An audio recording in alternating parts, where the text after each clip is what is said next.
This podcast is brought to you by Touch a Life.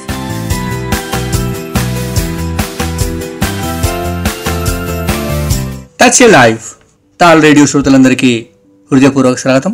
నేను వారాల ఆనంద్.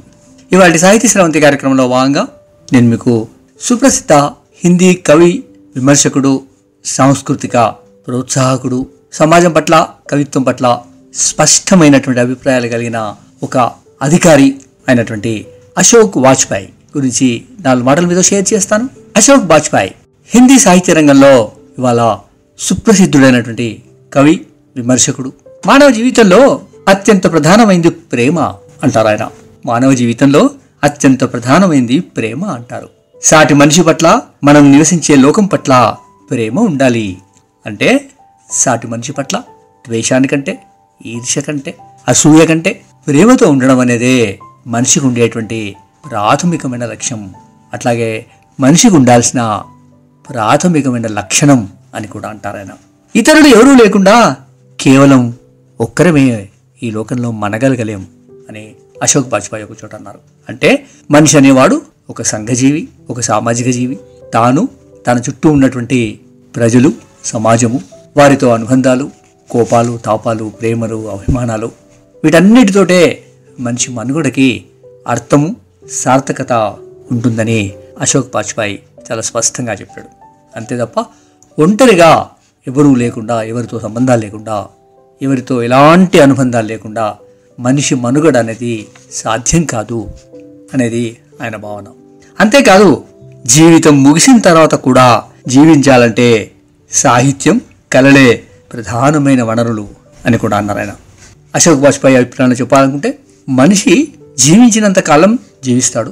జీవితం ముగిసిన తర్వాత కూడా ఆయన జీవించాలంటే ఖచ్చితంగా సాహిత్య సృజన లేదా కళలు ఆయన్ని చిరస్థాయిగా నిలబెడతాయి. ఆయన భావాలు, ఆయన రచనలు, ఆయన ప్రదర్శనలు, ఆయన కళ, ఆయన వ్యక్తీకరణ, ఆయన సృజనాత్మకత భవిష్యత్తు కాలంలో ఆయన అనంతరం కూడా నిలబెడుతుంది అని ఆయన స్పష్టంగా చెప్పాడు. అనేక ఇంటర్వ్యూస్లో ఆయన మాట్లాడుతూ తన అభిప్రాయాన్ని చాలా సుస్పష్టంగా చెప్పినవాడు అశోక్ వాజ్పేయి.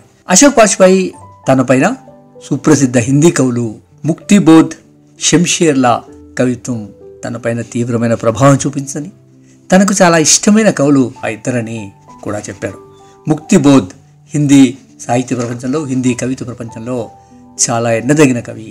అలాంటి ముక్తిబోధ్ని గొప్పగా అభిమానించే అశోక్ వాజ్పేయి కవిత్వం కూడా అదే స్థాయిలో అద్భుతమైన కవిత్వంగా ఉంది. ఆయన చేసిన విమర్శకి హిందీ సాహిత్య రంగంలో ఇవాళ గొప్ప గుర్తింపు ఉంది, గొప్ప పేరుంది, గొప్ప గౌరవం కూడా ఉంది. అంతేకాదు, అశోక్ వాజ్పేయి కవిత్వాన్ని గురించి చెప్పుకుంటూ కవిత్వంలో స్పష్టత ఉండాలి అని చాలా నొక్కి చెప్పారు ఆయన. అంటే కవిత్వంలో అస్పష్టత, కవిత్వంలో సందిగ్ధత, కవిత్వంలో మార్మికత లాంటివి కాకుండా కవిత్వం స్పష్టంగా, సూటిగా, సరళంగా చదివే వాళ్ళ మనసుకి హత్తుకునేలా ఉండాలి అని చెప్పినవాడు అశోక్ వాజ్పేయి. అంతేకాదు, ఎవరైనా ఒకరు కవిగా నిలబడ్డం అనేది అంత సులభ సాధ్యమైంది కాదు. కవిగా నిలబడాలంటే విశ్వాసాలు ఉండాలి, నిబద్ధత ఉండాలి, అకుంఠిత దీక్షతో కృషి చేయాల్సి ఉంటుంది. అందుకే కవిగా నిలబడ్డం చాలా కష్టం అంటారు ఆయన. ఏవో 4 కవితలు రాసి, ఏవో 4 పుస్తకాలు వేసి ఈ లోకం నుంచి వెళ్ళిపోయినంత మాత్రాన కవిగా నిలబడ్డట్టు కాదు. కవిగా నిలబడ్డం అంటే అకుంఠిత దీక్షతో తాను విశ్వసించిన, తాను నమ్మిన అనేకమైన విషయాల్ని అంతే కళాత్మకంగా కవిత రూపంలో రాసి సమాజం పట్ల ప్రభావం చూపించగలిగితేనే ఆ కవి నిలబడ్డట్టు అవుతాడు. అలాంటి కవులే రవీంద్రనాథ్ ఠాగూర్ అవుతారు. అలాంటి కవులే చాలా చాలా ముక్తిబోధులు అవుతారు అని చెప్పి అశోక్ వాజ్పేయి చాలా స్పష్టంగా చెప్పాడు. నిజానికి అశోక్ వాజ్పేయి ఏమంటారంటే, తనకు అత్యంత ప్రాథమిక స్థాయిలోనే, అంటే చాలా చిన్న రోజుల్లోనే, చిన్న వయసు అప్పుడే మ్యాక్సిమ్ గోర్కీ రాసినటువంటి అమ్మ, అట్లాగే రామ్చరితమానస్, ఇవి 2 చాలా గొప్ప ప్రభావాన్ని చూపించాయని, తన దృక్పథాన్ని, తన ఆలోచనని, తాను సమాజాన్ని అర్థం చేసుకునే రీతిని ఇవి 2 ప్రభావితం చేశాయని ఆయన చెప్తాడు. అంతేకాదు, వాటి ప్రభావంతో ఎదుగుతూ వచ్చిన క్రమంలో ఇటీవల కాలంలో జరిగినటువంటి యూనివర్సిటీ ఆఫ్ హైదరాబాద్ రోహిత్ వేముల లాంటి సంఘటనలు తనను తీవ్రంగా కలిచివేశాయని, సమాజంలో ఉన్నటువంటి ఈ పరిస్థితి పట్ల తనకు చాలా తీవ్రమైన వ్యతిరేకత ఉందని ఆయన చెప్పుకుంటూ వచ్చారు. అంతేకాదు, రోహిత్ వేముల ఆత్మహత్యకు పురిగొల్పినటువంటి వాతావరణ పరిస్థితులు, ఆ యూనివర్సిటీ పరిస్థితులకు బాధపడి ఖిన్నుడై ఆ యూనివర్సిటీ ఆఫ్ హైదరాబాద్ అశోక్ వాజ్పేయికి ఇచ్చినటువంటి డీలిట్ను తిరిగి వాపస్ చేశాడు. అంతేకాకుండా ఇటీవలి కాలంలో దేశంలో జరుగుతున్నటువంటి అనేక సంఘటనలకు వ్యతిరేకంగా మీటూ ఉద్యమంలో భాగంగా తాను కూడా తనకు వచ్చినటువంటి సాహిత్య అకాడమీ అవార్డుని వాపస్ చేసేశాడు అశోక్ వాజ్పేయి. అంతగా సమాజం పట్ల, సంఘర్షణ పట్ల చాలా నిబద్ధతతో ఉన్నవాళ్ళలో అశోక్ వాజ్పేయి కూడా ఒకరు. అంతేకాదు, కవిత్వం రాయడం అంటే సత్యాగ్రహం చేయడం లాంటిది అని కూడా అంటాడు ఆయన. కవిత్వం రాయడం అంటే సత్యాగ్రహం చేయడం లాంటిది అంటారు. అంటే మహాత్మా గాంధీ ఎట్లా అయితే సత్యాగ్రహంతో ఈ దేశానికి స్వాతంత్రాన్ని తీసుకొచ్చాడో అట్లాగే కవిత్వం రాయడం కూడా అంతే నిబద్ధతతోటి సత్యాగ్రహం చేయాల్సిన అవసరం ఉంటుంది అని కూడా ఆయన చెప్పాడు. అట్లా చేసినప్పుడే వర్తమాన సామాజిక విశ్లేషణని కవిత్వం చేయగలుగుతుంది. వర్తమాన సామాజిక, రాజకీయ, ఆర్థిక పరిస్థితుల్ని కవిత్వం తన కవిత్వంలో ప్రతిఫలింపజేయగలుగుతుంది. అందుకే కవులు కవిత్వం రాయడాన్ని సత్యాగ్రహం చేసినట్టుగా రాయాలి అని కూడా అశోక్ వాజ్పేయి చెప్పాడు. అశోక్ వాజ్పేయి మంచి కవే కాదు, గొప్ప కవే కాదు, మంచి వ్యాసకర్త కూడా, మంచి అనువాదకుడు కూడా. జాతీయ స్థాయిలో కవిగాను, విమర్శకుడుగాను, అనువాదకుడుగానే కాకుండా ఒక సాంస్కృతిక రంగంలో ఎంతో చైతన్యవంతమైన కృషి చేసిన వాడిగా అశోక్ వాజ్పేయి నిలబడ్డాడు.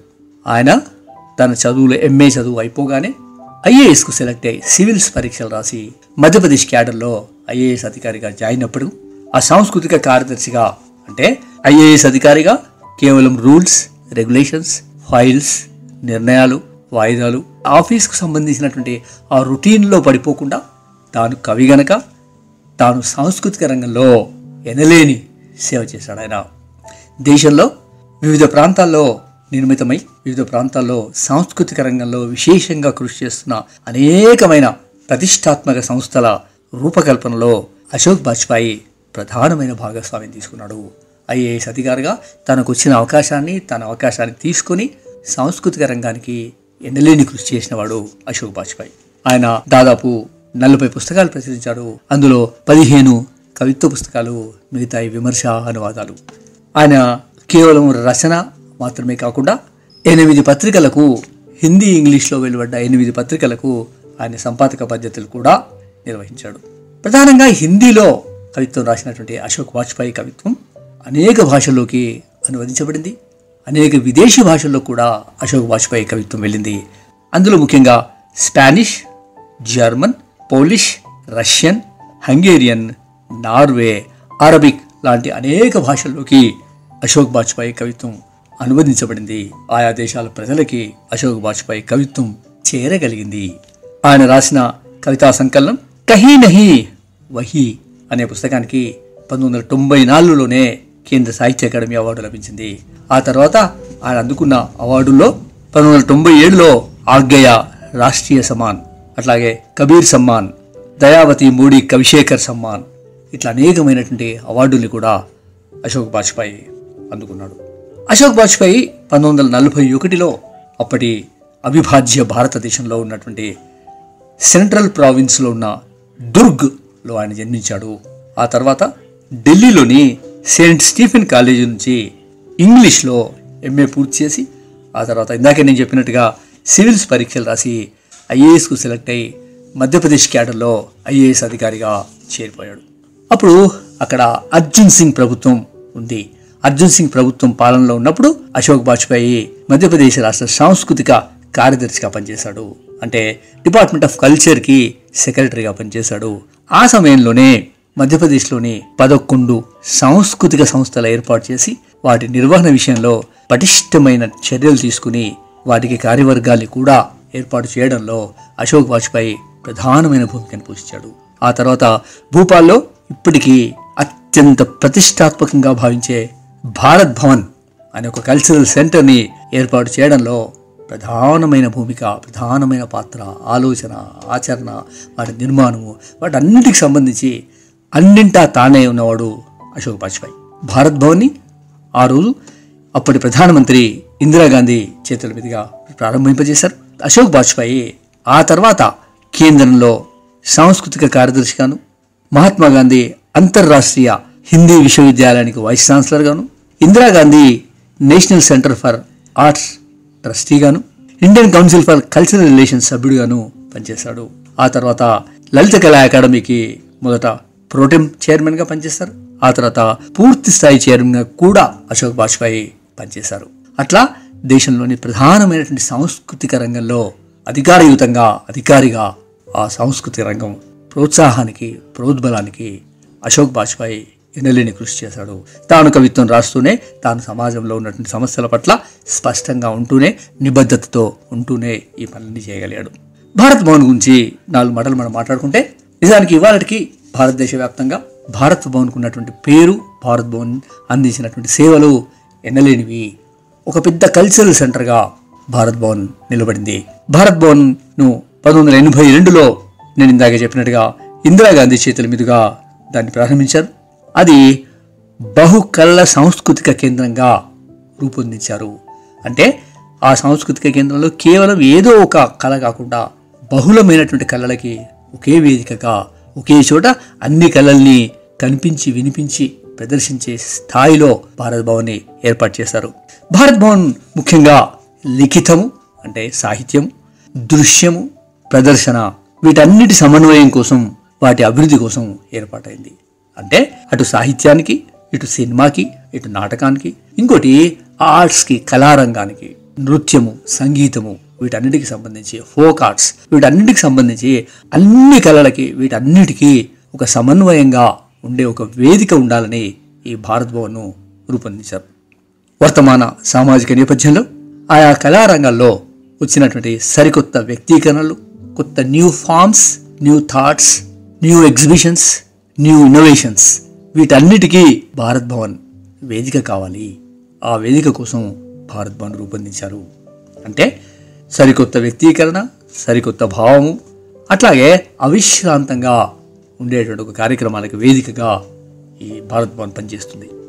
భారత్ భవన్లో వర్తమాన కళారంగంలోని లలిత కళలు, సాహిత్యము, డాన్స్, సినిమా, ఆధునిక వసతితో కూడినటువంటి వీటన్నిటికీ ఒక మోడర్న్ ఫెసిలిటీస్తో కూడినటువంటి భిన్నమైన వేదికల్ని అక్కడ రూపొందింపజేశారు.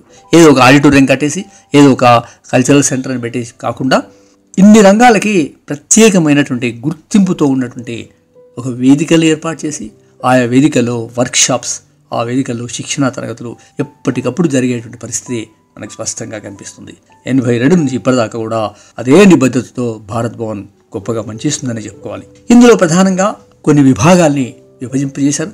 ఆ విభాగాలు ఒక్కొక్క అంశానికి సంబంధించినటువంటి సేవల్ని అందిస్తున్నాయి. దానిలో నేను ఆ విభాగాల గురించి 4 మాటలు మీకు చెప్పాలనుకుంటున్నాను. భారత్ భవన్లో రూపంకర్ అనే ఒక విభాగం ఉంది. దాంట్లో వర్తమాన సమాజంలో ఉన్నటువంటి జానపద ట్రైబల్ కళల కోసం ఏర్పాటు చేసిన ఒక ఎగ్జిబిషన్ ఇది. ఇందులో ముఖ్యంగా ప్రింట్ మేకింగ్, సిరమిక్స్ కోసం 2 వర్క్షాప్స్ ఉన్నాయి. దాదాపు 6000 ట్రైబల్ వస్తువులు, 2500 నగర కళాకృతులు ఈ ఎగ్జిబిషన్లో, ఈ మ్యూజియంలో నిక్షిప్తమై ఉన్నాయి. ఈ మ్యూజియంలో ప్రదర్శనకు ఉన్నాయి. దాన్ని రూపంకర్ అన్నారు. ఆ తర్వాత ఇంకొక ప్రధానమైన అంగం రంగమండల్. ఇందులో అంతరంగపేట ఆ పేరిట ఇండోర్ స్టేడియం, దాంతోపాటు బహిరంగ్ పేరిట ఓపెన్ ఎయిర్ థియేటర్ ఉన్నాయి. ఇది ప్రధానంగా రంగమండల్ నాటకాలకి ప్రధానమైన వేదిక. 2 స్టేజీలు ఉన్నాయి, 2 హాల్. అంటే ఒకటి ఇండోర్ స్టేడియం, దాన్ని వాళ్ళు అంతరంగ అన్నారు. ఇంకొకటి ఓపెన్ ఎయిర్ థియేటర్, దాన్ని బహిరంగ అన్నారు. ఈ రెండింటి పేర్ల 2 నాటక రంగానికి సంబంధించిన వేదికలుగా ఉన్నాయి. అంతేకాకుండా ఈ రంగమండల్లో నాటక రంగానికి సంబంధించినటువంటి పుస్తకాలతో కూడిన ఒక మంచి లైబ్రరీ కూడా ఏర్పాటై ఉంది. అది రంగమండల్. ఆ తర్వాత భారత్ భవన్లో ఉన్న ఇంకొక విభాగం వాగర్త్. ఇది భారతీయ కవిత్వ వేదిక. ఇండియన్ పోయిటరీకి, భారతీయ భాషల, వివిధ భాషల కవిత్వానికి అదొక వేదిక. అది ఆధునిక వచన కవిత్వ సంకలనాల సేకరణ, ప్రదర్శన వాగర్తలో చేస్తారు. ప్రచురితమైనటువంటి అనేక కవితా సంకలనాన్ని భారత్ భవన్లో నిక్షిప్తం చేశారు. ఇప్పటికీ భారత్ భవన్లో దాదాపు 13-14 వేల పుస్తకాలు అందుబాటులో ఉన్నాయి. ఆ లైబ్రరీలో చదువుకోవడానికి అవకాశం కల్పించినటువంటి సంస్థలో భాగం వాగర్త్. ఆ తర్వాత భారత్ భవన్లో ఉన్నటువంటి ఇంకొక అంగం అన్హద్. ఈ అన్హద్ అనేది సంగీతానికి వేదిక. ఈ సంగీత వేదికలో అన్హద్లో శాస్త్రీయ, జానపద, ట్రైబల్ సంగీతాలకి ఇది కేంద్రంగా ఉంది. కేవలం ఏదో ఒక శాస్త్రీయ సంగీతానికో జానపద సంగీతానికో పరిమితం కాకుండా శాస్త్రీయ సంగీతము, జానపద సంగీతము, ట్రైబల్ సంగీతము వీటన్నిటికీ వేదికగా ఉన్నది అన్హద్. ఆ తర్వాత నిర్మలా సృజన్ పీఠ్.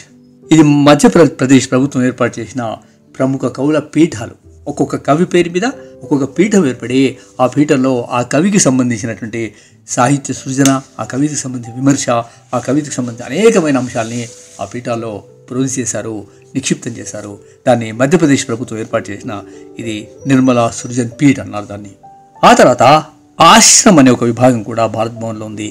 ఈ ఆశ్రమంలో జాతీయ స్థాయిలో పేరు పొందినటువంటి రచయితలు, కవులకు నివాసాలు ఏర్పాటు చేస్తారు. అంటే ఒక ఓల్డేజ్కి వచ్చి లేదా పెద్దవాళ్ళు అయినటువంటి అనేక మంది కవులు, రచయితలకి ఇది ఒక ఆశ్రమం ఇచ్చి ఒక ఆశ్రమం లాగా ఉంటుంది. వాళ్ళు వచ్చిపోవడానికి, అక్కడ నివసించడానికి వసతి కల్పించారు. దాన్ని ఆశ్రమం అన్నారు. ఇంకోటి చావి. ఇది ఇటీవల ఏర్పాటు చేసినటువంటి ఒక క్లాసికల్ సినిమా వేదిక. దానిలో సినిమాకు సంబంధించి ఒక క్లాసికల్ ఫిల్మ్ ప్రదర్శన కోసం, నిక్షిప్తం చేయడం కోసం, రిజర్వ్ చేసి పెట్టుకోవడం కోసం, చూడడం కోసం ఏర్పాటు చేసిన విభాగం అది. ఇంకా భారత్ భవన్లో అశోక్ వాజ్పేయి ఆలోచనల మేరకు రూపొందించిన పూర్వాగ్రహ్ పేర హిందీ త్రైమాసిక పత్రికను ఇప్పటికీ భారత్ భవన్ వెలువరిస్తూనే ఉంది. అట్లాగే నేను ఇందాక చెప్పినట్టుగా అంతరంగ, బహిరంగ ఆడిటోరియాలు ఇప్పటికీ సజీవంగా నాటకాన్ని భారత్ భవన్లో కాపాడుతూనే ఉన్నారు. అనేక ఏళ్లుగా భారత్ భవన్ ప్రతి ఏటా జాతీయ, అంతర్జాతీయ స్థాయిలో సాహిత్య ఉత్సవాన్ని కూడా భారత్ భవన్ నిర్వహిస్తూ ఉన్నది. అది సాహిత్య అకాడమీ సహకారంతో కావచ్చు, లేదా భారత్ భవన్ స్వంతంగా కూడా నేషనల్, ఇంటర్నేషనల్ లిటరరీ ఫెస్టివల్స్ కూడా భారత్ భవన్ నిర్వహిస్తున్నది. అదొక ప్రధానమైన యాక్టివిటీ. ఇట్లా అన్ని కళలకు భారత్ భవన్ వేదికగా ఉంది. ఈ అన్ని కళలకు వేదికను రూపొందించడంలో అశోక్ వాజ్పేయి ప్రధానమైన పాత్ర పోషించాడు. ఆ తర్వాత ప్రభుత్వాలు మారినప్పుడు ఆయన కూడా ఇబ్బందులు పడ్డాడు. భారత్ భవన్ నుంచి వెళ్ళి మళ్ళీ వేరే డిపార్ట్మెంట్స్లో కూడా పనిచేయాల్సి వచ్చింది. అయినప్పటికీ కూడా ఇప్పటికీ భారత్ భవన్ పట్ల, కళల పట్ల తను చేసిన సేవకి, ఆయన చేసిన సేవ మనకు స్పష్టంగా కనిపిస్తూ ఉంటుంది. ఆయన సాహిత్యంలాగే ఆయన సాంస్కృతిక రంగంలో చేసిన సేవ మనం నిరుపమానమైందని చెప్పుకోవాలి.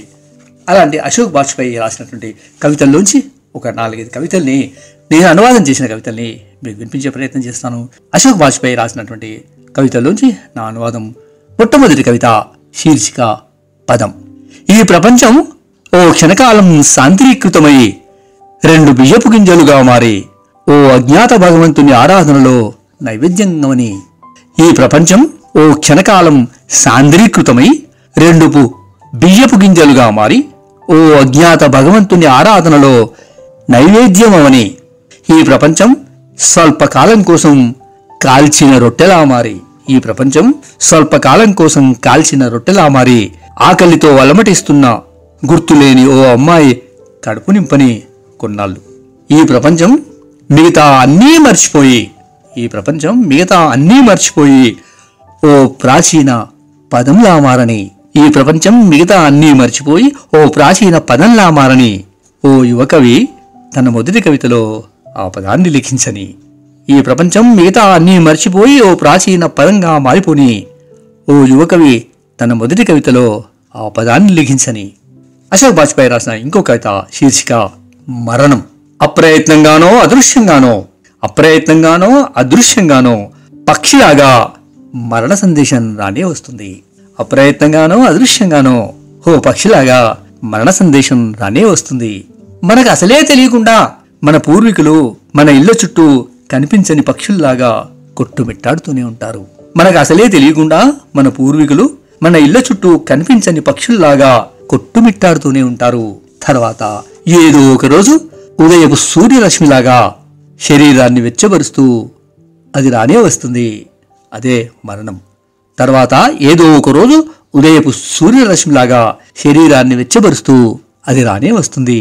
చిన్న పిల్లాడిని ఉదయపు నడకకు చేతి వేలు పట్టుకుని తీసుకెళ్లినట్టు, చిన్న పిల్లాడిని ఉదయపు నడకకు చేతి వేలు పట్టుకుని తీసుకెళ్ళినట్లు తనతో తీసుకెళ్ళిపోతుంది, తనతో తీసుకెళ్ళిపోతుంది.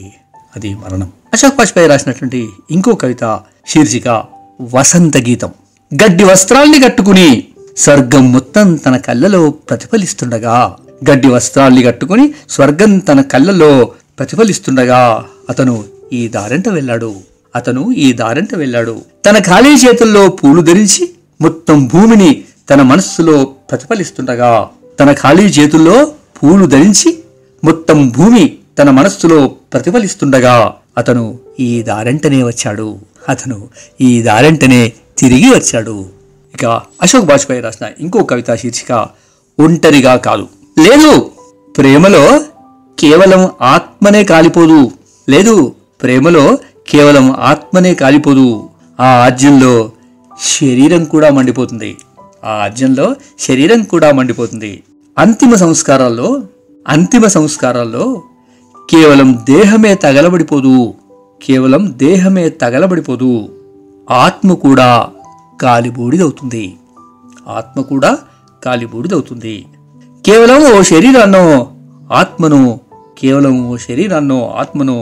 దహించే జ్వాల ప్రేమలోనూ మరణంలోనూ లేదు. కేవలం ఓ శరీరాన్నో ఆత్మను దహించే జ్వాల ప్రేమలోనూ మరణంలోనూ లేదు. ఇట్లా అద్భుతమైనటువంటి కవిత్వాన్ని రాసిన వాడు అశోక్ బాజ్పాయ్ నేను ఇందాక చెప్తున్నట్టుగా హిందీలో ఇవాళ one of the great living poets. దాని దాదాపుగా 90 ఏళ్ల వయసు, 88-90 ఏళ్ల వయసులో ఉన్నారు. ఇప్పటికీ అదే ఉత్సాహంతో కవిత్వం రాస్తున్నారు, అదే ఉత్సాహంతో మాట్లాడుతూ ఉన్నారు. అశోక్ బాజ్పాయ్ గారి సేవల్ని మనం మనసారా అభినందిస్తూ, ఆయన కవిగా, రచయితగా, విమర్శకుడిగా, అనువాదకుడిగా, వీటన్నిటితో పాటు IAS అధికారిగా ఉండి సాంస్కృతిక రంగానికి తను చేసినటువంటి సేవ, అందించిన ప్రోత్సాహం, నిలబెట్టిన ఆ సంస్థలు, వాటన్నిటి నేపథ్యంలో అశోక్ బాజ్పాయ్ గురించి ఈ 4 మాటలు మీతో మాట్లాడే అవకాశం కలిగినందుకు thank you TAAL radio, thank you Touch Life. అట్లాగే ఆసక్తిగా విన్న మీ అందరికీ కూడా ధన్యవాదాలు. నేను వారాల ఆనంద్. వచ్చే వారం మరో ముఖ్యమైన వ్యక్తితో పరిచయంతో మీ ముందుకు వస్తాను. ఇప్పటికీ సెలవు. థ్యాంక్ యూ అండి. Thank you very much. ధన్యవాదాలు. You have just listened to Tal Radio Podcast. For more podcasts, visit www.touchalife.org.